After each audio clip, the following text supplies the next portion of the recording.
আপনার সন্তানকে যখন আপনি কুপরামর্শ দিবেন, আপনার সন্তান যখন কিয়ামতের দিন ভিডিও অডিও দেখে ধরা খেয়ে যাবে, আল্লাহ যখন ফয়সালা দিবেন তুই জাহান্নামে চলে যা, তখন ওই সন্তানটিকে বলবে আমি একা জাহান্নামে যাব না।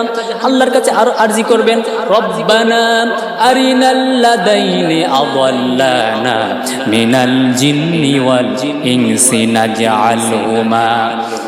নাজআলহুমা তাহতা আকদামিনা লিয়াকুনা মিনাল আসফালিন। আয় আমার আল্লাহ, আজকে আপনি যে কারণে আমাকে শাস্তি দিলেন, স্বামীর মনে কষ্ট দেওয়ার জন্য, স্ত্রীর মনে কষ্ট দেওয়ার জন্য, স্বামীকে সারার জন্য।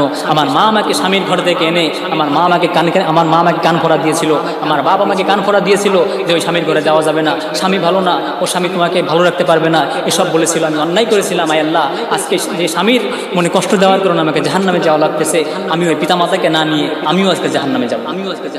আল্লাহ বলবেন তোমার পিতামাতাকে আনলে তুমি কি করবে? তখন আপনার সন্তান, আপনার ছেলে, আপনার মেয়ে বলবে নাজআলহুমা তাহতা আকদামিনা লিয়াকুনা মিনাল আসফালিন। আজকে আমার ওই পিতামাতাকে আমার সামনে আনুন, যে আমাকে জাহান্নামে যার কারণ হয়েছে, আজকে তাদেরকে আমি লাথাইতে পিষাইতে তাদেরকে জাহান্নামে নিয়ে যাব, আমি নিজেও আজকে জাহান্নামে যাব।